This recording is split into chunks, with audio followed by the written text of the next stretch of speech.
తెలంగాణ ప్రజానాట్య మండలి folk singer Venkatachari మనతో ఉన్నారు. ఆయన అడిగి తెలుసుకునే ప్రయత్నం చేద్దాం. మంచి పాటలు పాడిస్తాం ఆయనతోటి. అన్న చెప్పండి అన్న, ఏందన్న ఇక్కడ రాష్ట్రంలో జరుగుతున్న పరిణామాలు ఏంటి, కేంద్రంలో జరుగుతున్న పరిణామాలు ఏంటి, ఎందుకు విద్యార్థులు కావచ్చు, నిరుద్యోగులు కావచ్చు రోడ్ల మీదకి రావాల్సిన పరిస్థితి వచ్చింది?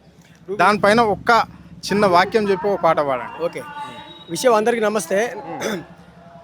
ఏదైతే నరేంద్ర మోడీ సర్కార్ ఉన్నదో ఇవాళ కగారు పేరుతోని డ్రోన్ కెమెరాలు పెట్టి భూతత్వంలో చూసి అడవిలో ఎక్కడో మూలకున్న దాక్కున్నటువంటి ప్రశ్నించే హక్కు ఉన్నటువంటి అన్నలను చంపింది. కానీ ఈ పురుగులు కోట్లాది పురుగులను ఎట్లా చంపుతుందో నాకు అర్థమవుతలేదు.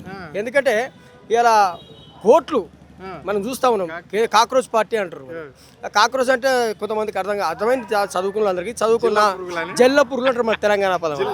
అందుకే జల్ల పురుగులు చేసే దాడి భయపడ్డాడు నరేంద్ర మోడీ. జల్ల పురుగులు చేసే దాడి భయపడ్డాడు నరేంద్ర మోడీ. కోట్లాది పురుగుల దాడి, కోట్లాది పురుగుల దాడి, ఇక కన్నుమరుగైతాడు మోడీ. జల్ల పురుగులు చేసే దాడి భయపడ్డాడు నరేంద్ర మోడీ. ఉద్యోగం లేక యువత కోపంగా ఉన్నది జనత.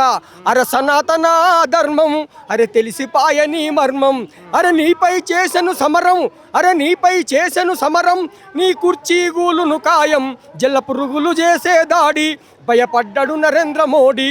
పెట్రోలు డీజిలు గ్యాసు ఆకాశాన్నంటెను బాసు.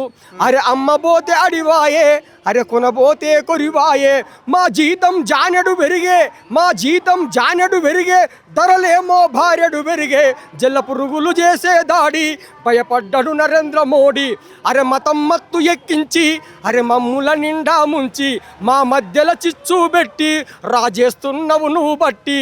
అరే తెలిసిందిరా నీ ఆట, ఇక కుదరదు కుదరదు బేట. జల్ల పురుగులు చేసే దాడి భయపడ్డాడు నరేంద్ర మోడీ. అరే చదువుకున్న మేధావులు అనగారిన వర్గాలు మీ పాలన చూసిన వాళ్ళు ఇక ఎత్తినారు పిడికిళ్ళు. ఇక సాగదు సాగదు ఆట, సాగదు సాగదు పాలన.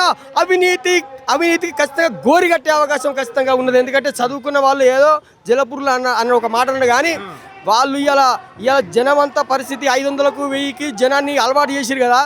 స్వచ్ఛందంగా వేలాది మంది రోడ్డు మీదకి వస్తున్నారు. ఇప్పటికైనా నీ పాలన నీ గుణం మార్చుకోకపోతే నరేంద్ర మోడీ కూర్చి ఖచ్చితంగా కూలుతుందని చెప్పేసి ఈ సందర్భంగా తెలియజేస్తా ఉన్నాను. రైట్, మరి రాష్ట్రంలో పరిస్థితి ఏంటి? రాష్ట్రంలో విద్యా వ్యవస్థ మీద పరిస్థితి ఏంటి? రాష్ట్ర ప్రభుత్వం మీద కూడా ఏమన్నా మీరు కొత్త పాట రాశారా? అంటే రాష్ట్రం ఇంకా రాయాలన్నా రాయాలి, దాని మీద కూడా ఖచ్చితంగా రాయాలి. ఇప్పుడు ఆకునూరి మురళి గారు చెప్పినట్టు ఎక్కడ పోయినా విద్యా వైద్యం అన్న మీకు తెలియదు ఏముంది.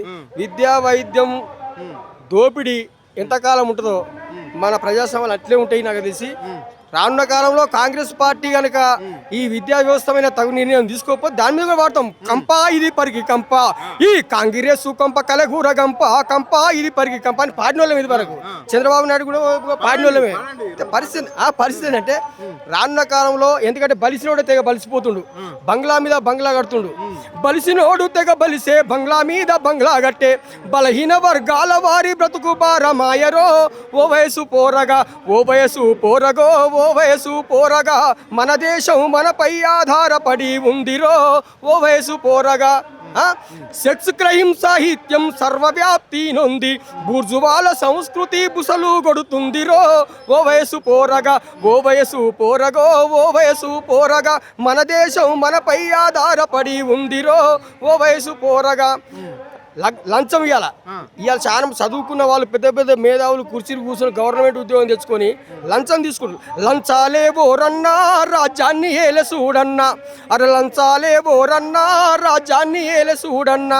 లంచం ఇయ్యకపోతే ఏ ఆఫీసులో కొంచెం పని కాదన్నా. లంచం లంచం లంచం లంచం, లంచాలే బోరన్నా రాజ్యాన్ని ఏలే చూడన్నా. ఇంకా చాలా పాటలన్నా చెప్పుకుంటూ పోతే చాలా ఉంటుంది. ఏ గవర్నమెంట్ వచ్చినా కానీ ఖచ్చితంగా దోసుకునే ప్రయత్నం అయితే చేస్తూ ఉన్నది. దాన్ని మార్చుకోవద్దందుకు మా గొంతు మా గాలాలు ఖచ్చితంగా వినిపిస్తూనే ఉంటాం తెలంగాణ ప్రాంతంలో. Thank you. ఇది పరిస్థితి. మన కళాకారుని చూశాం కదా, ఆయన పాట రూపంలో రెండు ప్రభుత్వాలను కావచ్చు, అక్కడ రాష్ట్రంలో ఉన్న కాంగ్రెస్ను కావచ్చు, అక్కడ ఢిల్లీలో ఉన్న బీజేపీ ప్రభుత్వాన్ని కూడా ఎండగట్టే ప్రయత్నం చేశాడు. అంటే ఇప్పటికి కూడా అడుగడుగున దోపిడీ చేస్తున్నారు తెలంగాణ ప్రజలను. అంటే దేశంలో కూడా బీజేపీ ప్రభుత్వం చేస్తే మతం పేరుతోటి ప్రజలకు సిచ్చు పెడుతుంటే రాష్ట్రంలో విద్యా వ్యవస్థను అందియకుండా రేవంత్ రెడ్డి ప్రభుత్వం కూడా చేస్తున్నది. ఈయన ఏ ప్రభుత్వాలను కూడా ఊరుకునేది లేదు. ఈ కేంద్ర రాష్ట్ర ప్రభుత్వంలో రెండు ఢిల్లీ పార్టీకి సంబంధించిన ప్రభుత్వాలే, వీటిని వదిలిపెట్టేది లేదు అని చెప్పేసి కూడా ఆయన స్పష్టంగా చెప్పడం అనేది జరిగింది. ఇలాంటి పాటలతోని మరెంతో మందిని విద్యార్థులను కావచ్చు లేకుంటే నిరుద్యోగులను కావచ్చు యావత్ ప్రజలను చైతన్యం చేస్తాము అని చెప్పేసి కూడా ఆయన కరాఖండిగా చెప్పడం జరిగింది. కెమెరా పర్సన్ కళ్యాణ్తో అరుణ్, ఆద్య టీవీ, హైదరాబాద్.